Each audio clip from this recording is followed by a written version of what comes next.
Ito naman guys, continuation. Kabit na natin yung reverse camera.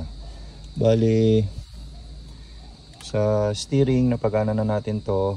Ang naging fix nito is itong nandito sa isang socket na to is ito yata is para sa power source from sa head unit going sa steering yata to. Itong socket na to. Hindi ko lang alam ano yung specific nito, pero itong pink na to pinutol ko siya kasi hindi na siya kailangan para dito. Pang ibang sasakyan yata yung connectivity niya, kaya pinutol na lang natin. Yun yung sabi sa akin ng seller. So yan, sinunod ko, gumana naman na, testing ko na. Then ito sa backup camera, sa reverse camera, so ito yung papunta sa male socket papunta sa head unit, itong head unit. Then yung isa, ito yung papunta na doon sa likod. So titingnan ko pa kung pwede ko pang i-connect yung existing na camera para dito ko na lang siya ipapatch. Hindi na ako magmamount nung itong camera na to, yung kasama sa package. Pero tingnan natin kasi ito kailangan pa ng power source nito eh. So yan na lang, testingin ko na lang. Pero itong wire na to na galing dito sa papunta sa camera, dito yan sa trigger wire na nandito sa power source, itong harness na to. Alright, then connected siya dito sa out ng head unit. Alright, the moment of truth. Try natin yung reverse cam kung gumagana. Okay, reverse. Alright, ayun, gumagana siya. So ganito, i-set up natin. So ayan, ito yung papunta doon sa head unit. So yung positive negative niya, red and black, nandito sa park light natin tinap. Tapos yung output ng camera, ito. So ayusin lang natin, tapos ayusin natin kable. Ito guys, konting silip lang. So ito yung wiring, sinalansan lang natin na mabuti. So ito mga audio outputs lang to. Kung mag-amplifier sa buffer tayo, yan yun. Tapos ito yung kanina, yan papunta sa backup camera. Ito yung para sa power unit, harness ng natin, power harness natin itong unit na to. Tapos ito nakatap siya dito sa camera, tsaka papunta sa yan, power harness sa unit natin. Then ito mga next time ko na lang ayusin to. Nandito naman yun sa glove box, nandito yan. Dito natin yan ilalagay lahat. Ayusin natin dito para yung mga antena 4G, yan, 4G sa GPS, etc. So ito yun, silalansan ko lang siya para pagka madali na lang siya ipasok dito. Yan, okay na yan. Nilagyan ko lang din ng tape to. So testingin na lang natin ulit. Reverse cam.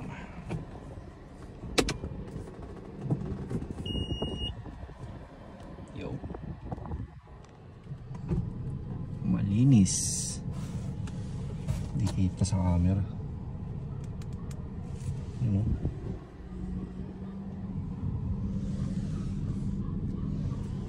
Ito guys, tapos na natin ayusin yung sa steering natin and yung steering function, pati yung reverse cam na pagana na natin. So papakita ko lang sa inyo gaano ka-smooth tong Android natin guys, itong Android head unit natin. So yan, ganyan siya ka-smooth, nakikita nyo. Pag nag-navigate naman kayo ng apps, yan, responsive naman siya, napaka-responsive. Sumasabay pa yung live wallpaper oh. So ganyan siya ka-smooth. Tapos pakita ko na lang sa inyo ano yung specs nito. So, system, device. So this is Android 13.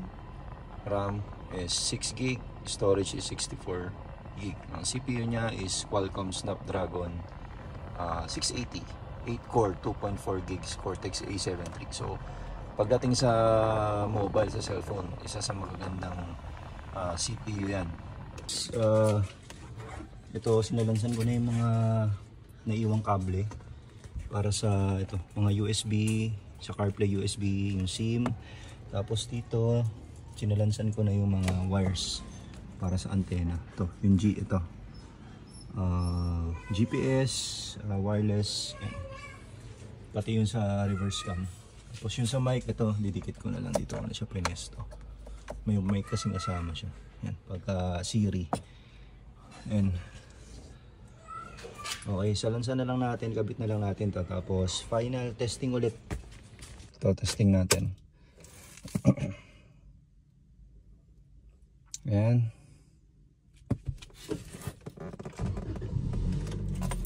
Check natin mga signals.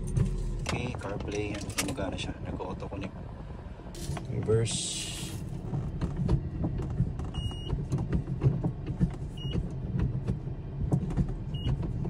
Tagal kumagata. Yan, so gumagana reverse camera. Yan, 4G. Okay. Wi-Fi. Tignan natin pagana. Ay, gumagana naman siya. Speed test. Yan. Okay siya. Okay yung signal. Netflix.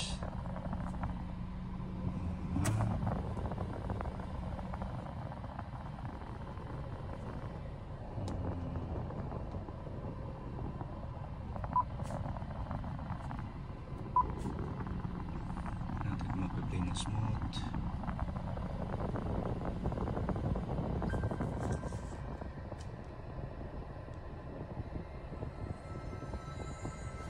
Check din natin yung steering wheel function. Ayan, volume down, volume up. Ayan, volume down. Magana siya. Ayan. Alright guys, so overall okay naman siya. Gumagana lahat. Functioning lahat. Maps, final check. Yan. Okay.